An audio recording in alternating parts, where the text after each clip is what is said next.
You know one thing that has always been an annoyance in Hourglass? That one player or crew who queues for Hourglass, engages in battle, realizes that the crew they're against is much better than them, and then they proceed to skirt the edge of the border, wasting everyone's time. Well, now that's fixed.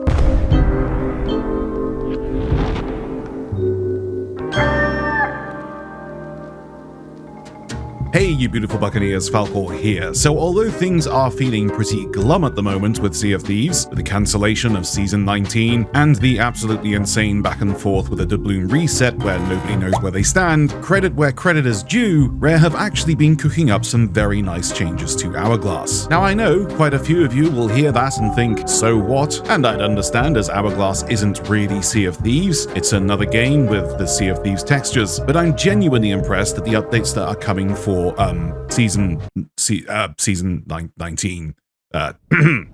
More like Season 18 on hold, but okay. Now, as I stated at the start of the video, an Hourglass runner has always been the most hilarious thing. Now, don't get me wrong, sometimes you need to get the hell out of dodge and reset and come back in for battle, that's fine. But anyone who's played Hourglass a lot knows there are players out there that will sense that the skill gap is not on their side and just spend the entire match skirting the edge of the border and not fighting. And I honestly do not understand the mentality of that. Either go down fighting or don't play Hourglass, in my opinion. But what the heck do I know? I'm just a level-headed human being whose opinion is correct.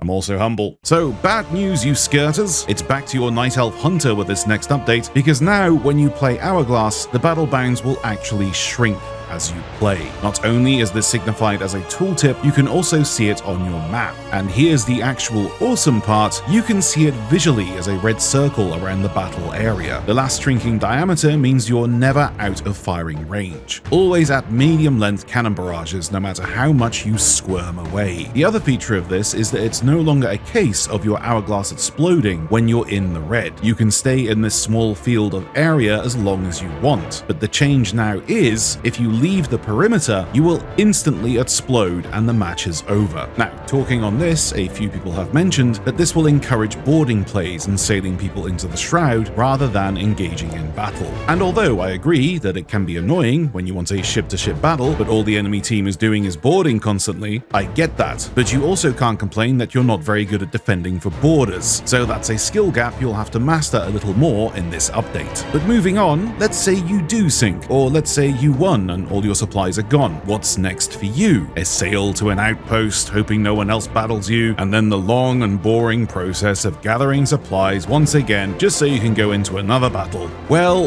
worry not, folks. Thanks to the new on-demand storage crates, depending on which faction you choose, you'll get one of these when you vote down for Hourglass. And after you dive, or if someone invades you, these storage crates will spawn at the base of your mast in a ghostly manner, and they'll be brimming with supplies ready for the battle. Now, the cool thing about these storage crates is they take into account what you already have in your barrels. So if you have similar to what these storage crates have inside, you'll get like 5% of the supplies. And if you have more than what the storage crates have, you'll simply not get a storage crate. For the most part, this keeps people's supplies fair. The only bit of feedback I can give for this, however, is perhaps make it so you simply cannot pick up an enemy storage crate during battle, because I can see throwing these overboard being one of the main tactics. But overall, this is a great change. But let's say you utterly fail in your encounter, or the other crew is simply better than you, and we all know this screen right here. What's insulting about the screen is not the fact that you've sunk, it happens, but it kind of whispers to you, hey dude, now you have to go to an outpost, probably a sea fort too, to gather supplies for the next 20 minutes before you come back and potentially get sunk again. Ain't that fun? Well, that's been thought of too. Now you get a simple rejoin battle overlay, and if you click OK, you'll instantly be transported back into the queue and rise out of the ocean with fresh supplies ready to fight again.